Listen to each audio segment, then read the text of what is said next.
Sawadee ka! Welcome to Hot Thai Kitchen. Pad Thai may be the most popular Thai noodle dish amongst foreigners, but do you know what's more popular amongst Thai people? Pad See Ew. Pad See Ew is a street food that you can find all over Thailand, and it's so popular because it is just so incredibly good.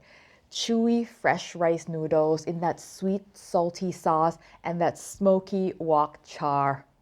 There's nothing quite like it. And my pad see ew recipe has been a Hot Thai Kitchen favorite for over a decade. People have told me that it is better than takeout, and they can easily make it again and again because not only is it so delicious, it is a quick and simple recipe. And today I have an updated tutorial for you with new tricks and tips to make the old classic even better. And by the way, this recipe is also going to be in my ebook. Yes, I've just released a brand new ebook with 25 of the most popular classic Thai recipes. I wanted this to be a really user-friendly way for you to cook from my recipes so you can cook your favorites anytime without having to go searching for it online and without any ads. Each recipe also has a direct link to my YouTube video tutorial right there if you need it. So check it out at the link in the description below, and thank you in advance for your support of Hot Thai Kitchen. All right, let's get to that recipe now, shall we? Starting with the sauce. For the sauce, I've got here some oyster sauce, then I'm going to add some soy sauce, fish sauce, Thai black soy sauce for the dark color and rich flavor, and golden mountain sauce, which is a type of soy sauce. If you're unfamiliar with any of these sauces, head over to the recipe post on hotthaikitchen.com. There will be more information, including all of the substitutes. Then for protein, I'm using bite-sized pieces of chicken breast here, but this can be pork, beef, tofu, anything. Let's give it some flavor with soy sauce, a touch of sugar, which will help with browning. And if your meat is lean, adding a little bit of water will help add juiciness to the meat. Give that a good mix, and then we can let that sit while you prep other things. For vegetables, we are going to need kailan or Chinese broccoli, which is the classic. Choose smaller stems if you can, as they're more tender and less bitter. I like to first remove this little branch and then thinly slice the fat part of the stems on a diagonal, and then you can roughly chop the thinner stems and the leaves. Aside from that, you're also going to need some eggs, chopped garlic, ground white pepper, and some sugar. And now let's talk about the star of the show, the noodles. Not me, the noodles. In Thailand, you can find pad see ew made with a few different kinds of noodles. Rice vermicelli, egg noodles, which is more of a southern Thai thing. But the most common and the classic, and I think the best, is made with fresh white rice noodles, or what we call sen yai. Now, some of you can buy this at the Asian grocery store. Lucky you. If you cannot, do not worry, because homemade ones are better anyway. And I've just uploaded a brand new tutorial for how you can make these at home using just 2 ingredients I'll link to below. In theory, you can buy dried versions of these rice noodles, but let me tell you, they are not the same. Like, the end results are not nearly as good. The flavor, the texture is quite different. So my opinion of this is that if you've never had the fresh one, you'll probably be satisfied with the dried version. But if you've seen the light, you've tried fresh noodles, you really can't go back. It's not the same. So keep the dried ones for pad see ew emergencies only, which happens sometimes. Now, if you've bought fresh noodles from the store, but you get home and it's this cold, hard block and all the noodles are stuck together, you don't know what to do, don't panic. Here's how you deal with that. First, try your best to separate them into big chunks without breaking them. Then spread them out onto a microwave-safe plate and heat them at roughly 70% for 1 minute. Take them out, try to separate them a little bit more now that they're a little warmer, and rearrange them while you're at it so they heat more evenly. Put them back in for another minute, and then you repeat this process for a total of 3 to 4 minutes until the noodles are hot and soft enough to be separated into individual strands. Before we cook, one very important thing. This is a recipe that you want to cook 1 serving at a time, because if you crowd the wok, you will trap a lot of moisture, and that moisture will steam your noodles and cause them to turn to mush. Remember, these noodles are fresh, they are fully cooked, so you've got almost no room for excess moisture before they overcook. So you want to allow the noodles to evaporate excess moisture from the sauce as fast as possible. Also, if you overcrowd the pan, you won't get as much of that nice toasting that we're gonna do in a minute. So my recipe is for 2. So I've divided all my ingredients in half, except the protein. The protein you can cook all at once because we're going to do that all together. But everything else should be divided into 1. Each portion will only take like a few minutes, so it's not going to take you forever to do them one at a time. Having said that, this is not a dish I would recommend for a 10 people dinner party. As always, I like to cook my protein separately. This allows me to control the doneness of the protein, get nice browning on them, and you can do this part, as I mentioned, all of your protein can cook at the same time. Unless, of course, you've got like a giant bucket of it, then obviously you don't want to do that at the same time either. Okay. Spread that out. And then I'm gonna let that sear without disturbing for about a minute, or however long it takes to brown the thing. Once the meat looks more than halfway done, then I'm gonna come in, ooh, look at our nice browning, and give them a toss so we can finish cooking the other side.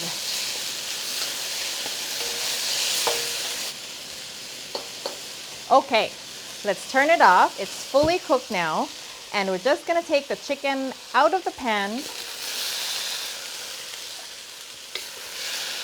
and into a bowl for now.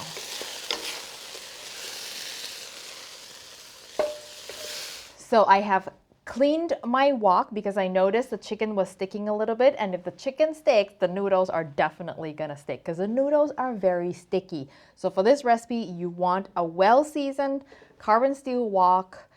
Even a cast iron pan would work as long as it's well seasoned, or if all else fails, a non-stick wok. You don't want to do this with a stainless steel pan, definitely going to stick, all right? But if after searing the meat, there's no sticking, you don't need to clean the wok in between, all right? Let's go. Heat's back on. Little bit of oil goes in. Not too much because the noodles are already oily. Some garlic. And I'm just sauteing the garlic until the smallest bit starts to turn golden. Okay, and then the egg goes in. And I have cracked the eggs ahead of time because if you get shells in here, there's like no time to fish out the shells. Okay, eggs are good, just like 10 seconds on the egg. And then the vegetables go in. Vegetables, always explode. I don't know why. Vegetables are tossed, in goes the noodles, and then the sauce, and the sugar, and that's it. Now you're going to toss everything until the noodles are mixed together with the sauce. And if you see 2 pieces of noodles sticking together, just try to separate them because you don't want clumps of noodles because the sauce can't get into the noodles that way. Okay. Once the sauce looks like it's well distributed, spread the noodles out around the pan and let it sit and toast to get that smoky wok char. This is the difference between pad see ew that is delicious and pad see ew that is epic, okay? The toasting of the noodles. If you've got smoke alarms, it's a good idea to cover them with a shower cap at this point. Don't forget to take it down after. Okay, so your heat should be high for this part to get maximum toasting. And now I'm going to, whoop! Oh my God, look at how beautiful that toasting is. I'm going to cry. I want to toast the other side. And then, oh my gosh, look how charred that is. It's not burnt, it is artisanally charred. Okay, so noodles charring is looking pretty good. You can do this a couple more times if you want, depending on how much time you want to spend, how much charring you want. But you can imagine that if you overcrowded this wok with noodles, the charring is not going to happen.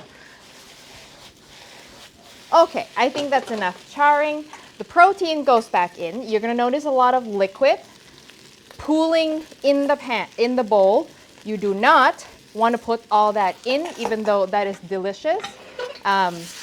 It is going to sog out the noodles. The noodles cannot handle any more liquid than the sauce. And that's it. You turn it off and it's done. One more toss just for fun.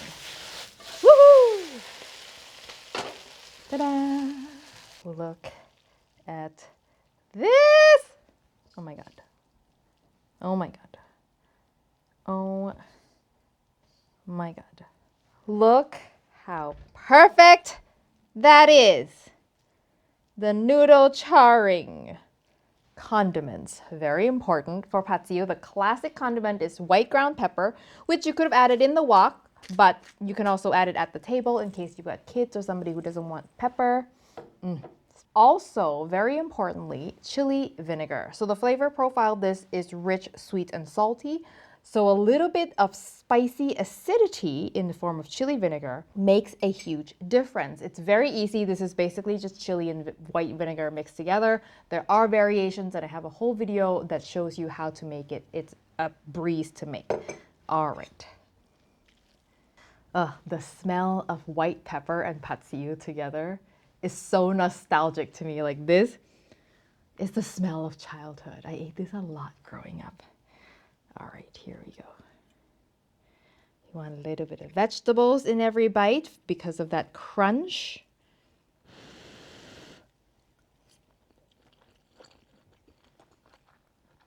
Oh my God.